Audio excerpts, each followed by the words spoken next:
Hello everybody, welcome to I Read Sometimes. Happy Friday. I hope you guys made it. I did a much better job of making it this week. I survived. And how did you guys do with your guys' week? Yeah, and I don't know if you guys have noticed, we are on 21 subscribers, and I get excited every time I see that. I am so happy. Thank you guys so much. I enjoy this channel. I enjoy all of the comments. I enjoy interacting with everyone, and thank you, man. Thank you so much. So today I come with a slightly different video. It's not a review. It will just be a 2023 wish list or read list. So these are the books that I need to get and I'm willing to read in 2023, right? And I'll sort of say the titles and the authors and the reasons why I was inspired to actually purchase these books for the next year. So that's how this video is gonna go. So I made a list, right, and I limited it to 6 books, because one thing about me, I enjoy buying books more than I enjoy reading them. Like buying books, reading up on books, and then finally buying it gives you that like dopamine, and you know you're doing something good.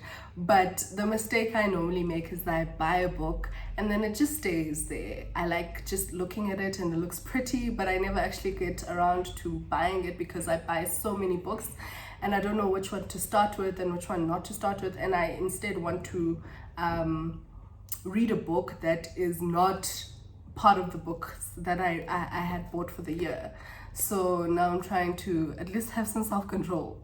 So if you guys remember in the first video, I did say that I love fiction through and through, and I struggle quite a bit in reading any non-fiction book. So the first book, I did find a potential non-fiction book that I want to read, and it is a book called Ancestry by Unokulinda Mkhize, right? So the story behind this book is it is actually behind the author.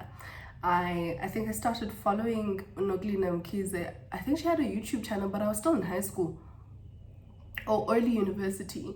She had a YouTube channel, but one thing I remember the most is she had a blog called Homie Matrimony, where she would just write about her life or write whatever, and I remember how her writing was hilarious. I always enjoyed going back to that blog, and she always put memes in there, and it was really nice. So after that I started following her mainly on Instagram, still follow her now, and she does do live videos about herself and her life. She recently moved from Johannesburg back to KZN in the Midlands, and I love her life.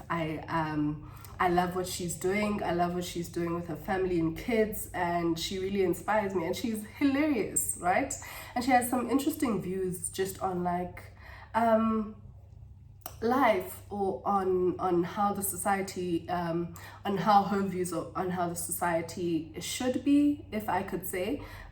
She did quite some lives on why she's in disagreement, not disagreement, but why she's not really for the whole dating life and how it is currently, right? And she writes a lot about it in her book.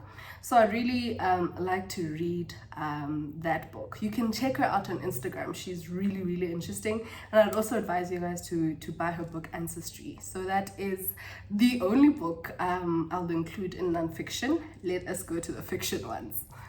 Yeah, I did realize that even though I struggle with closure issues, I enjoy short stories quite a bit, which was a revelation for me.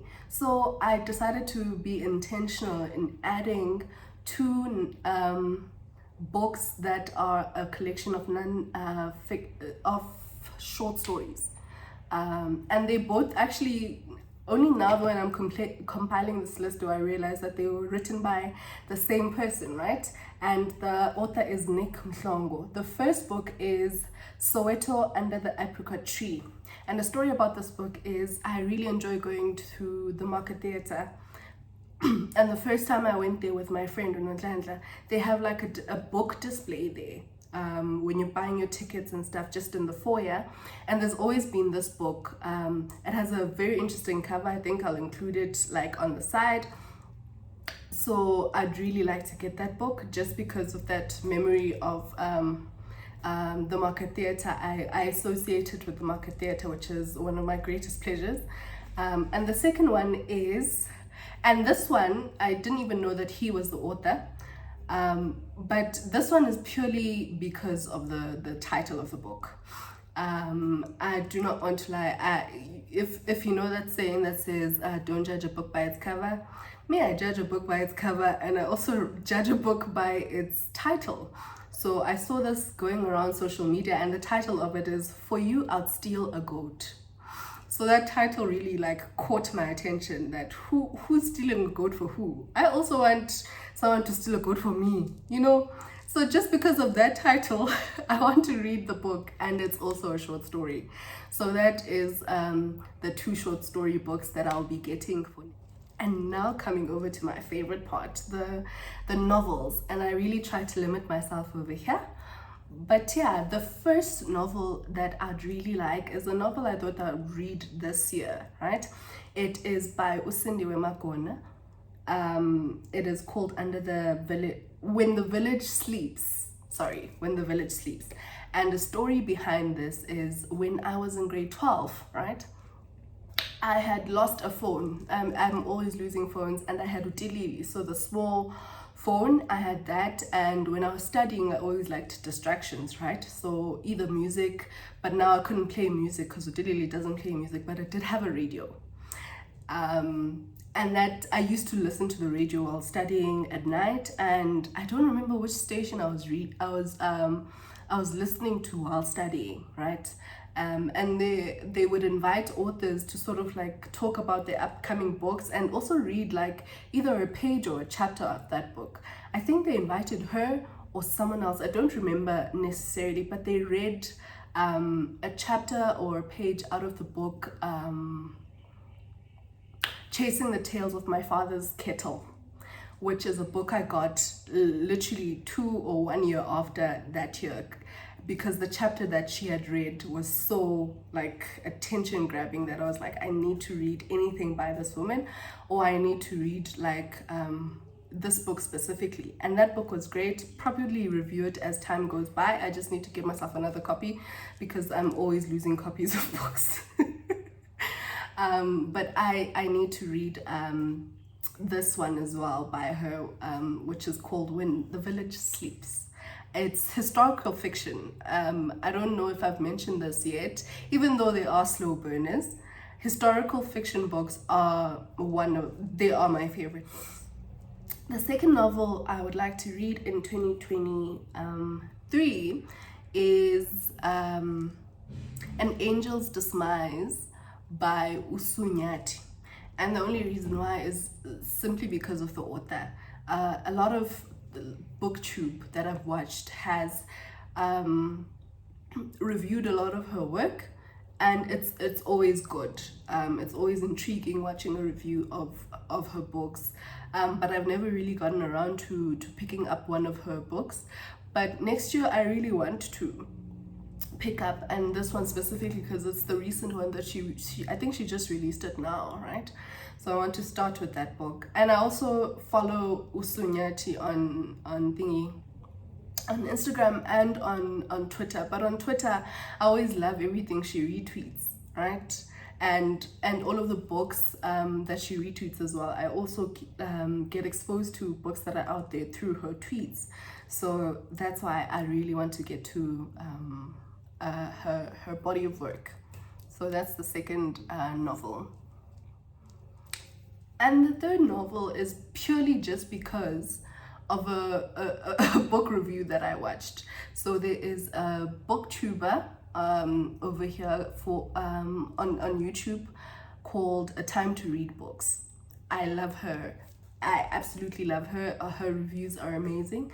And she once reviewed a book called The Trials of Cecil John Rhodes by Adekeye Adebajo. I probably said the name wrong, right?